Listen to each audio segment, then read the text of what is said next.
ये देश के साथ में एक बहुत बड़ा अन्याय हो रहा है। भारतीय जनता पार्टी जो है, जितने भी भारत के 140 करोड़ लोग हैं, सबको धोखा दे रही है। एक तो सबसे पहले हिंदू मुसलमान में बांट कर ये सत्ता में आ गए, और इसके बाद में आज जो है धोखा ही धोखा देते चले आ रहे हैं। आज विश्व की सबसे बड़ी धनाढ्य पार्टी बीजेपी, कहाँ से पैसा आया? मोदी जी बैठे थे, ये कि न खाऊंगा न खाने दूंगा, इन्होंने खाने का सारा रिकॉर्ड तोड़ दिया। इनके मंत्री लोग, इनके कार्यकर्ता लोग सब अरबपति खरबपति होते चले जा रहे हैं, बाकी जनता भूखे मरने के कगार पे आ गई। और इनका 10-20 साल शासन चला तो ये लोगों को कटोरा दे देंगे, भीख मांगते फिरो आप। मनरेगा का नाम बदला जा रहा है, मनरेगा का नाम बदला जा रहा है, देश का नाम बदला, गांव के नाम बदलते जा रहा है। ये सब अन्याय है। इमरजेंसी लगी थी 1976 में, इसका विरोध करते थे, ये आगोशी थे, इन्होंने इमरजेंसी लगा रखी 11 साल से, 11 वर्ष से लोग त्रस्त हैं, परेशान हैं। इनको बदलना चाहते हैं, हटाना चाहते हैं। ये प्रकार वोट चोरते हैं, कई लोगों को रिश्वतखोरी करके सत्ता में आ जाते हैं। ये देश बिहार में 10-10 हजार रुपए इन्होंने रिश्वतखोरी करके और सत्ता में आ गए। कई वोट चोरी, इनसे बहुत लोग परेशान और त्रस्त हैं। विश्व की सबसे अच्छी ये मनरेगा थी, इसको भी विनाश के कगार पे लाकर टेक दिया। कि कांग्रेस का आज का जो प्रदर्शन था वो मनरेगा को एक बार पुनः जिंदा करने की मांग के लिए था। मनरेगा को जिंदा करना हम इसलिए कह रहे हैं क्योंकि जो महात्मा गांधी रोजगार गारंटी बिल था, वो गारंटी थी इस देश में गरीब के हाथ को काम मिलने की। वो गारंटी थी इस देश में कोई व्यक्ति भूखा ना सोए, उसके पेट को रोटी मिलने की। वो गारंटी थी उन उम्मीदों की जिसमें व्यक्ति के पास यदि कोई काम नहीं है तो ये रोजगार का उसको हक मिले, अधिकार मिले और कानूनी रूप में मिलना चाहिए। इसके लिए हमने ये बिल पारित किया था। लेकिन जिस तरीके से आजादी का ऐलान आधी रात में किया गया था, उसी तरीके से इस भारत देश में बापू के विचारों का कत्लेआम करने का काम संसद में आधी रात में किया गया। ये जो नया बिल लेकर आए हैं, विकसित भारत गारंटी रोजगार आजीविका मिशन, उसके बाद गारंटी लगा दिया। इस विषय में हम बताना चाहते हैं आपको कि मनरेगा और इसमें अंतर क्या है। सबसे बड़ा अंतर ये है कि हमारा कानून देश में मजदूर को 100 दिन की गारंटी मिले काम की, इस बात की वकालत करता था।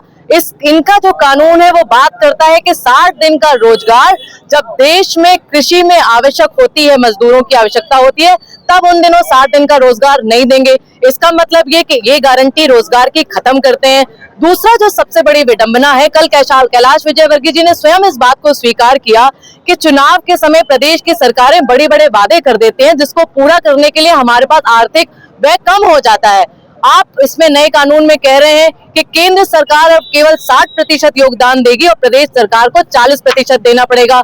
मनरेगा कानून में केंद्र की जो हिस्सेदारी थी वो 90% की थी और प्रदेश की 10% की थी, तो प्रदेश की सरकारें भी अपने यहाँ के मजदूर को काम देने के लिए बात करती थी। जो तीसरा सबसे बड़ा इसमें सवाल है वो इस बात का है कि मजदूर 16 लाख मजदूर समय से पहले इन लोगों ने काट दिए।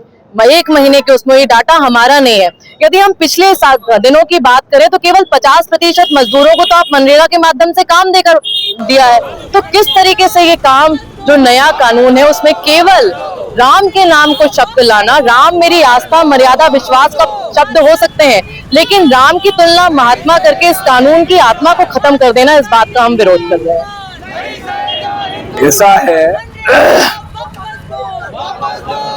ये जिस जगह हम खड़े हैं, जिसके कारण खड़े हैं, वो राष्ट्रपति महात्मा गांधी, इतने राष्ट्रपिता महात्मा गांधी ऐसे सम्मानित व्यक्ति है जिसकी दुनिया तारीफ करती है, दुनिया उनके पद चिन्हों पे चलती है। लेकिन आज हमको मैदान में इसलिए उतरना पड़ा कि हिंदुस्तान में भारतीय जनता पार्टी की सरकार है। एक तरफ महात्मा गांधी का नाम लेते हैं, ऊपरी टप्पी, एक तरफ सरदार वल्लभ भाई पटेल का नाम लेते हैं। यहाँ सरदार भाई पटेल के नाम से कोई एक बहुत बड़ी संस्था थी, उसका नाम बदल के खुद का नाम करा लिया, और गांधी जी का नाम, यानी रोजगार गारंटी एक ऐसा कानून है कि जो विश्व में किसी ने नहीं बनाया, जो मनमोहन सिंह जी ने बनाया, जिसकी दुपक्ष विपक्ष सबने तारीफ करी होगी। लेकिन आज ये हालत है कि जिस गांधी के नाम से मनरेगा बनी, उसमें कहीं काट छाट कर दी, और काट छाट यहाँ तक करी कि राज्य सरकारें तो ग्राम पंचायतें रहती है, उनके पास पैसे कहाँ रहते हैं, उसमें 40% का हिस्सा राज्य सरकारों को सौंप दिया, ताकि मजदूरों का, जैसे आपने देखा ना क्या फाइनेंस की स्थिति है, मजदूरों का शोषण और मजदूरों को पैसे नहीं मिले और भूखे गली गली घूमे। ऐसा अन्याय अत्याचार कांग्रेस कभी सहन नहीं करेगी। और मैं तो ये कहना चाहता हूं कि महात्मा गांधी को तुम राम से तुम क्या जोड़ोगे, वो तो खुद ही जुड़े हुए थे। रघुपति राघव राजा राम पति तपावन सीताराम, ये गीत और ये भजन कहाँ का है? तो आपने अपने स्वार्थ के लिए पूरा ये परिवर्तन कर दिया कि आने वाली पीढ़ी बापू का नाम कैसे भूल जाए, और बापू के नाम से चलते हैं। यानी एक बात स्पष्ट कर देना चाहता हूं कि ये सिद्ध हो गया कि ये पार्टी गोडसेवादी पार्टी है।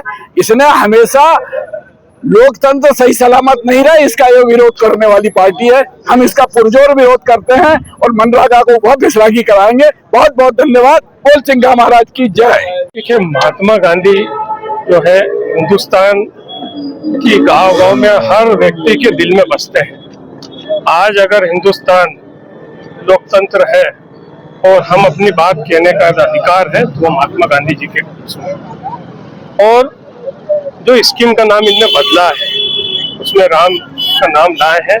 हमें नाम से कोई आपत्ति नहीं है।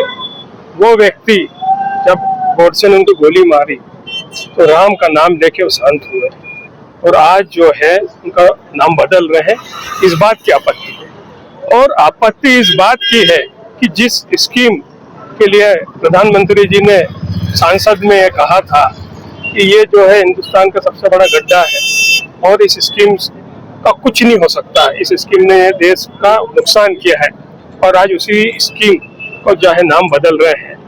मैं पूछना चाहता हूँ कि पहले गांव का एक व्यक्ति भी अपने अधिकार के लिए उसको गारंटी दी थी कांग्रेस पार्टी मनमोहन सिंह जी ने, उस गारंटी को इनने खत्म कर दिया है। और जो अधिकार ग्राम पंचायत लेवल का था वो आज जो है उसको नेशनल लेवल पर वो तय करेंगे कि हमको कहाँ पे क्या चीज लागू करना है। जो ग्राम पंचायत डिसाइड करती थी अब वो भारत सरकार डिसाइड करेगी। तो जो है जो मनरेगा लाए थे वो देश की मांग थी। इनने जो है सिर्फ और सिर्फ सेंट्रल को जहाँ पे काम कराना है वो ऐसे स्कीम ला रहे हैं। तो इसका जो है पूरे हिंदुस्तान में कांग्रेस पार्टी इसका विरोध कर रही है, क्योंकि एक तरफ ये बापू का नाम इस्तेमाल करते हैं पर बापू की जो कही हुई बातों का ये ध्यान नहीं देते। अगर ये बापू को मानते तो कभी भी बापू के नाम का कभी भी इस स्कीम से हटाते नहीं। इसलिए जो है कांग्रेस पार्टी का इसका विरोध है। और ये स्कीम जो भी कांग्रेस पार्टी ने गारंटी लाए थे तमाम नाम बदल रहे हैं। मैं तो ये कह रहा हूँ कि श्रीमती इंदिरा गांधी जी ने जो है डैम का भूमि पूजन किया था, आप तो इंदिरा सागर का डैम का भी नाम बदल देंगे। आज इंदिरा सागर डैम के कारण पूरे खंडवा जिला क्या पूरे मध्य प्रदेश में पानी जा रहा है। तो ये तमाम ऐसी चीजें हैं जो कांग्रेस ने जो किया है उसका कहाँ तक नाम आप बदलोगे। भाई आप जो कर रहे हो आप अच्छा कर रहे हो, आप अपना काम कर रहे हैं, पर जो कांग्रेस पार्टी ने किया है उसको सिर्फ नाम बदल रहे हैं और नाम बदलने से कुछ नहीं होगा। आपको समय मिला है, 12 साल आप सत्ता में है, आप अपना काम करें। जो कांग्रेस ने किया है उसके बारे में आप सोच भी नहीं सकते।